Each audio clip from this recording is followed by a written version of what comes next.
Assalamualaikum sahabat-sahabat yang dirahmati Allah. Hari ini saya akan menceritakan 5 tahun tidak pulang. Sekali pulang bawa janda 40 tahun Australia. Sebelum kita mulai ceritanya, jangan lupa untuk dukung kami dengan like dan subscribe channel Monet Kreatif agar kami selalu semangat dalam berbagi cerita menarik lainnya.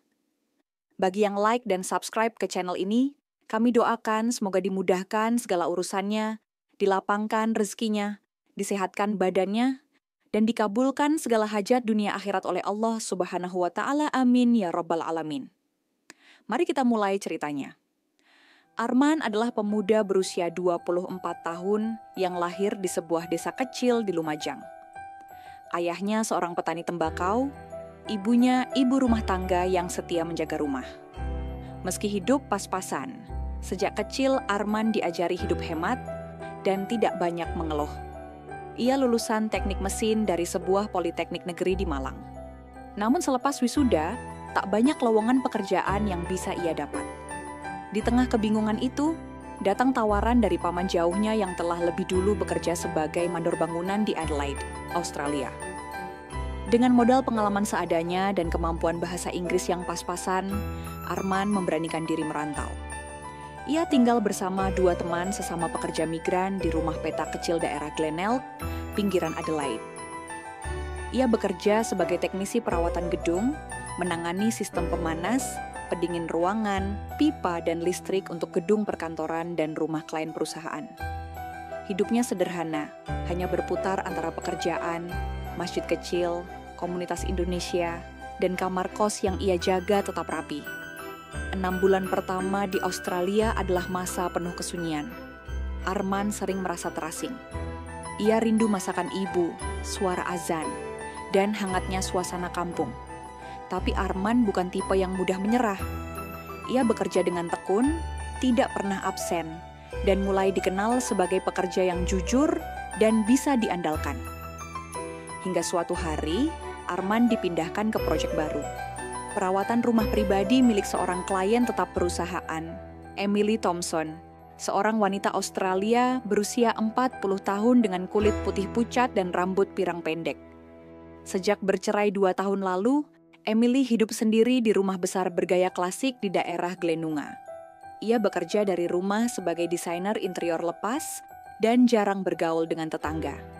Pertemuan pertama mereka terjadi di dapur belakang, saat Arman sedang mengecek pemanas air yang rusak.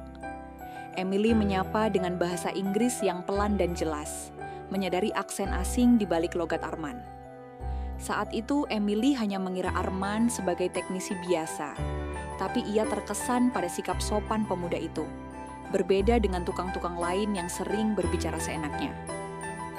Hari-hari berikutnya, Arman kembali ke rumah Emily beberapa kali untuk pekerjaan lanjutan. Interaksi mereka mulai bertambah. Emily menawarkan teh panas dan kue, lalu dengan rasa ingin tahu alami bertanya tentang asal-usul Arman. Pemuda itu menjawab malu-malu namun jujur, menceritakan tentang keluarganya, desa tempat ia dibesarkan, dan keyakinannya sebagai seorang Muslim. Emily mendengarkan dengan seksama. Ada sesuatu yang menarik dari Arman, kesederhanaan, ketulusan, dan cara bicara yang apa adanya. Meski awalnya canggung, Arman mulai nyaman.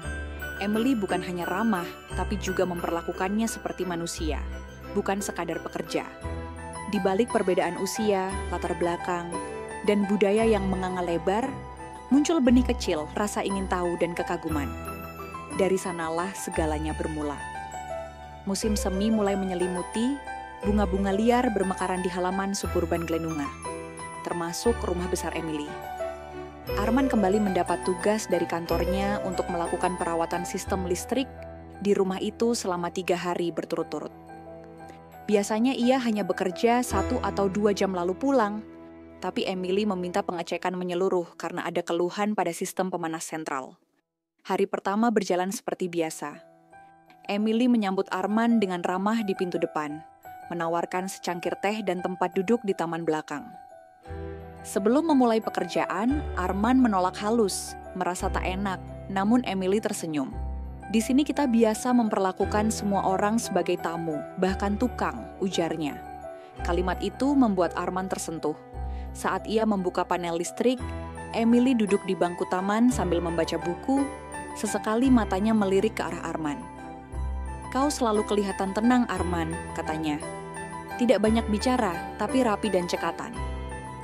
Arman hanya tertawa kecil, sedikit bingung harus menjawab apa. Emily melanjutkan, "Kau bilang kau dari mana tadi?" "Ya, dari Lumajang, Jawa Timur," jawab Arman, menatap mata Emily. "I've never been to Asia, but I like seeing photos on Google. Your place looks green and peaceful." Arman mengangguk, matanya menerawang membayangkan sawah di belakang rumahnya dan bau tanah setelah hujan. Hidupnya sederhana, tidak banyak hal mewah seperti di sini, tapi cukup. Percakapan itu berlangsung ringan, namun bagi Emily, ada sesuatu yang menggelitik hatinya. Ia merasa mendengar kehidupan dari dunia berbeda. Dunia bersih dari kebisingan dan ambisi kekacauan perkotaan. Hari kedua, Emily mulai lebih terbuka. Ia bertanya mengapa Arman berhenti bekerja saat waktu zuhur tiba. Kemudian melihat ia membuka ponsel untuk mencari arah kiblat. Arman menjelaskan perlahan tentang salat. Bagaimana 5 waktu sehari bukan hanya kewajiban, tapi cara menjaga diri agar tetap waras di tengah dunia yang sibuk. Emily diam mendengarkan, dan dalam sunyi itu muncul pertanyaan kecil tentang arti hidup yang selama ini ia jalanin. Hari ketiga pekerjaan selesai. Sebelum Arman pergi, Emily memberikan sebuah bungkusan kecil. Buku catatan kulit dengan motif batik. "Aku lihat kamu suka mencatat hal-hal kecil," kata Emily sambil tersenyum. "Mungkin ini bisa berguna." Arman menerima bingkisan itu dengan ragu, tapi Emily menepuk pundaknya pelan. "Anggap saja sebagai ucapan terima kasih." Dalam perjalanan pulang, Arman memandangi buku itu lama. Di balik bingkisan kecil itu, ia tahu ada sesuatu yang mulai tumbuh, bukan sekadar keramahan, tapi sesuatu yang lebih manusiawi. Sementara di rumah besar yang selama ini sunyi, Emily menatap keluar jendela. Hatinya terasa sedikit hangat untuk pertama kalinya setelah lama, dan ia menunggu ketukan pintu berikutnya dengan harapan. Rutinitas Emily yang biasa, duduk di depan laptop, menyusun rancangan interior, merawat bunga, atau menonton acara memasak, kini kerap teralihkan oleh kenangan percakapan ringan tentang desa, Ibu Arman yang memasak sendiri, dan ayahnya yang rajin ke masjid. Meski hujan turun deras, Emily bukan wanita yang gampang larut perasaan. Ia sudah melewati banyak hal. Pernikahan pahit, kehilangan orang tua, hidup sendiri lebih dari 2 tahun. Namun dalam diri Arman ada angin hangat yang mengusik jendela hatinya yang lama tertutup. Sementara itu, Arman pun gelisah. Ia mencoba menyibukkan diri dengan pekerjaan di lokasi lain. Tapi perasaan aneh muncul tiap mengingat Emily. Ia merasa bersalah, bukan hanya karena perbedaan usia dan budaya, tapi juga karena hatinya menyalahi batas. Namun takdir punya caranya sendiri. Suatu sore, Arman mendapat pesan dari supervisornya. Emily meminta ia kembali, ada masalah dengan saluran air di dapur. Esoknya Arman datang dengan perasaan campur aduk. Emily menyambutnya dengan wajah cerah. "Akhirnya datang juga," katanya, nyaris seperti ungkapan rindu. Kali ini ia mengajak Arman makan siang di teras belakang. Tidak mewah, hanya salad, roti gandum, dan sup ayam. Namun bagi Arman itu terasa seperti jamuan istimewa. Selama makan, Emily bertanya banyak hal tentang Islam. Mengapa umat muslim tak minum alkohol? Mengapa Arman tak pernah menyentuh makanan berbahan babi, bahkan kuahnya? Arman menjawab sederhana, perlahan, dengan bahasa Inggris yang tidak sempurna, tapi penuh makna. Karena hidup kami bukan hanya tentang dunia.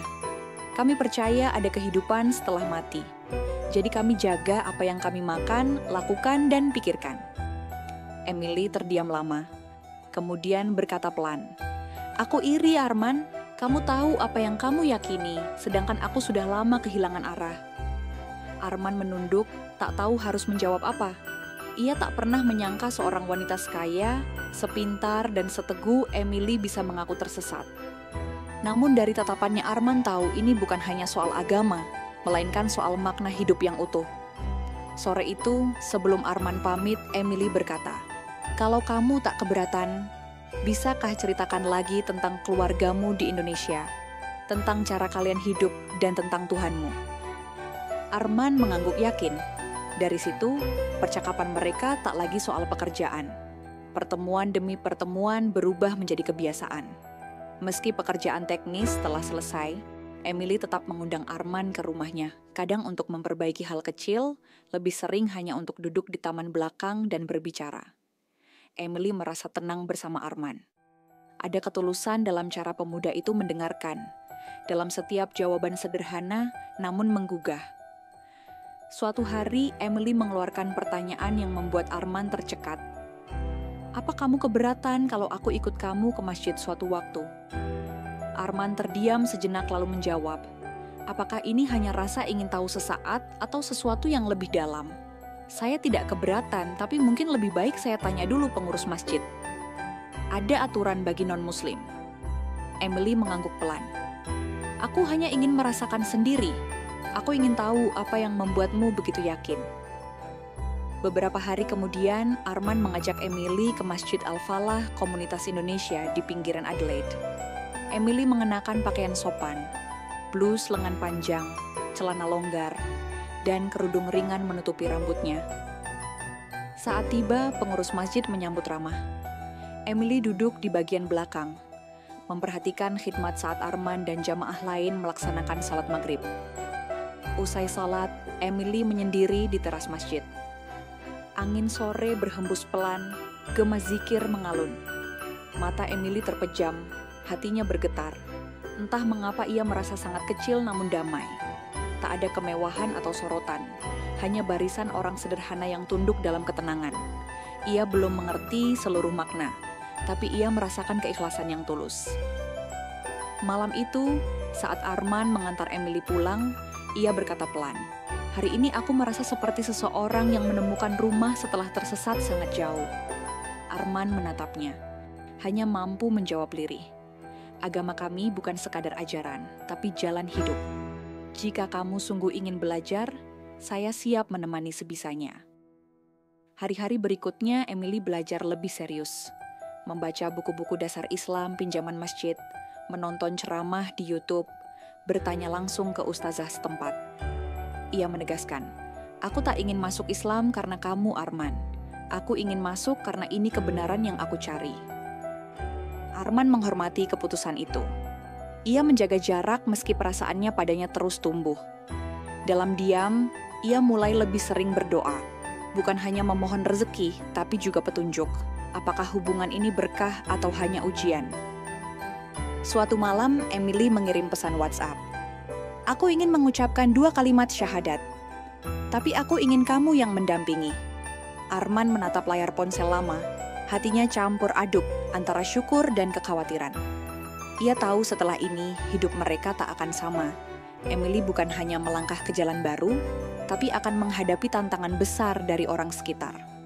Arman pun tahu dirinya akan diuji oleh cinta, keluarga, adat, dan keyakinan. Sejak malam itu, kehidupan Emily berubah drastis. Ia resmi mengucapkan 2 kalimat syahadat di hadapan ustazah dan beberapa saksi di Masjid Al-Falah. Tak ada upacara meriah, hanya isak tangis bahagia saat ia menyebut nama Allah dengan keyakinan baru dan nama Islam pilihannya Nur. Arman berdiri di sisi ruangan, menatap penuh haru. Ia tak pernah menyangka pertemuan biasa di dapur belakang rumah bisa membawa seorang wanita dari dunia berbeda ke jalan suci dan berat ini. Beberapa minggu kemudian, Arman mengajukan cuti kerja 2 minggu. Bukan untuk liburan, tapi untuk membawa Emily ke kampung halamannya di Lumajang. Ia ingin memperkenalkan wanita ini kepada keluarganya, namun ini bukan perkara mudah. Ia tahu keluarganya sangat memegang adat dan nilai tradisional. Mereka mungkin menerima wanita mualaf, tapi Emily bule, mantan non-muslim, dan 16 tahun lebih tua darinya. Emily menyadari tantangan tersebut. Ia berkata lembut, "Aku tidak akan memaksamu, Arman. Jika keluargamu tak bisa menerima, aku bisa hidup di sini sendiri." Suatu malam Arman menggeleng, "Saya ingin ibu tahu siapa kamu. Saya tidak akan sembunyikan cinta ini, tapi juga tidak ingin membuat mereka kecewa." Beberapa hari sebelum keberangkatan, Arman mendapat tekanan dari teman-temannya sesama pekerja migran. "Kau serius nikahi dia, Z? Dia lebih tua pula," ujar Andre, sahabat sekamarnya. "Nanti di kampung kamu dikatain numpang hidup sama janda kaya." Arman menunduk. Ia tahu daku akau ujian bukan hanya dari keluarga, tapi juga lingkungan dan sahabat. Di Adelaide, Emily pun menghadapi cibiran. Beberapa klien menarik proyek. Jadi kamu berhijab sekarang, menutup rambut indah demi agama pria yang dicintai. Tanya rekan kerjanya sinis. Namun Emily teguh. Ia belajar salat dan menghafal surah, bukan untuk menyenangkan Arman, tapi karena dalam hati ia merasakan ketenangan yang belum pernah ditemui sebelumnya. Hari keberangkatan pun tiba. Arman menggenggam tangan Emily di bandara. "Kamu siap?" tanyanya pelan. "Aku tidak tahu apa yang menunggu, tapi aku siap jika kamu tetap di sisiku."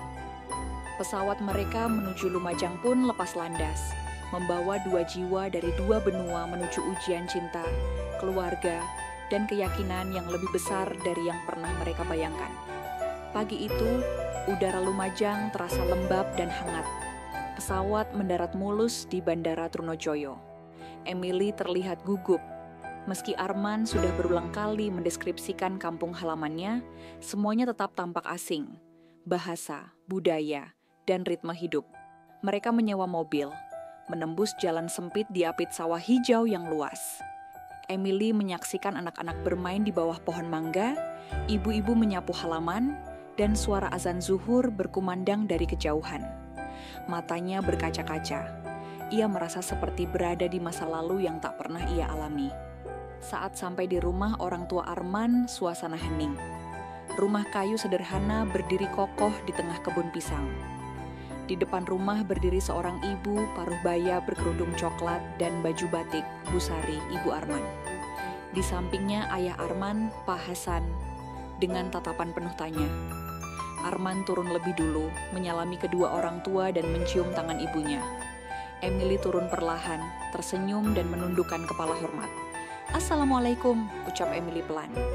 Bu Sari menatap sejenak lalu menjawab, "Waalaikumsalam."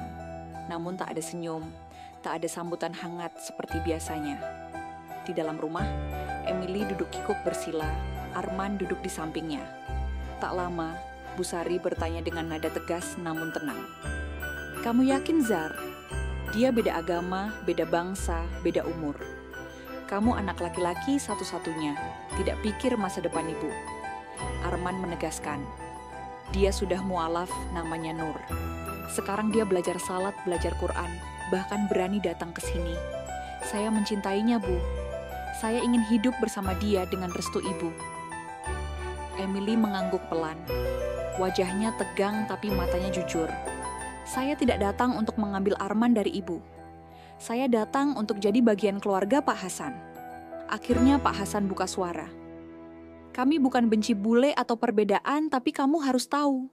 Orang kampung sini akan bicara. Mereka anggap kamu cari suaka atau duit." Emily menunduk, tangan gemetar. Tapi suaranya yakin. "Saya punya harta, pekerjaan, dan kehidupan nyaman di Australia. Tapi semua itu tak berarti jika hati saya kosong. Islam mengisi hati saya, dan Arman mengajarkan saya bahwa hidup adalah tentang makna, bukan materi, Bu Sari." Bu Sari terdiam lama, lalu perlahan berdiri, mengambil segelas air putih dari dapur, dan menyerahkannya pada Emily.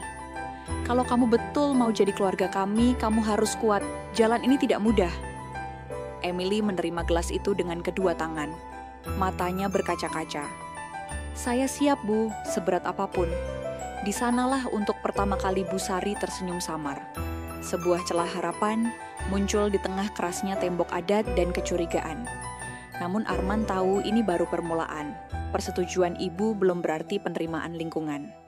Di luar rumah, suara ayam berkokok menyambut pagi. Di dalam hati Arman dan Emily, gelombang perjuangan baru saja dimulai. Hari demi hari di kampung tak mudah. Emily harus menyesuaikan diri dengan ritme yang jauh dari kebiasaannya. Menimba air dari sumur, mencuci baju dengan tangan, bangun subuh untuk salat berjamaah bersama Bu Sari. Semua dilakukannya tanpa mengeluh. Meski tubuhnya lelah, tetangga-tetangga awalnya memandang sinis. "Boleh nikah sama Arman? Kasihan anak Bu Sari punya menantu tua." Namun Emily tetap tenang. Ia tersenyum saat menyapa satu persatu, bahkan ikut membantu menyiapkan makanan saat pengajian ibu-ibu di musala kecil desa. Perlahan sikap mereka berubah. Mereka melihat Emily bukan lagi bule asing, tapi perempuan yang mau merendahkan diri. Belajar bahasa Jawa, seadanya dan rela duduk bersila berjam-jam mendengarkan ceramah. Puncaknya terjadi saat Emily ikut gotong royong bersihkan masjid. Di tengah panas dan peluh, ia menyapu halaman bersama ibu-ibu lain. Wajahnya memerah terbakar matahari, tapi senyumnya tak pernah hilang. Bu Sari yang mengamati akhirnya mendekat dan berbisik, "Kamu tak perlu berlebihan, Nak. Cukup jadi dirimu sendiri." Emily menatap ibu mertuanya, lalu menjawab lembut, "Saya tidak berlebihan, Bu. Saya hanya ingin benar-benar pulang." Hari itu, untuk pertama kali Bu Sari memeluk Emily erat dan tulus. Arman, yang melihat dari kejauhan, tak mampu menahan air mata.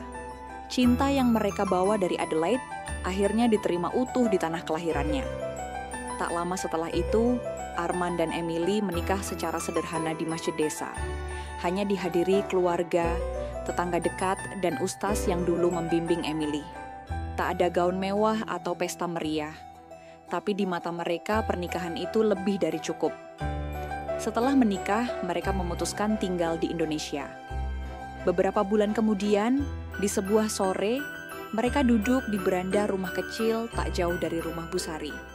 Emily menatap sawah yang menguning dan berkata pada Arman, "Aku datang ke negeri ini karena ingin tahu Tuhanmu, tapi aku menemukan lebih dari itu. Aku menemukan diriku sendiri." Arman menggenggam tangan yang erat, "Dan aku menemukan cinta yang mengubah takdirku." Burung-burung terbang rendah di langit senja, udara desa menyimpan damai yang tak bisa dibeli di kota manapun. Di sanalah dua hati dari dua benua hidup bersama, tak hanya sebagai suami istri, tapi sebagai dua jiwa yang saling menguatkan dalam iman dan cinta. Hanya di channel Monet Kreatif.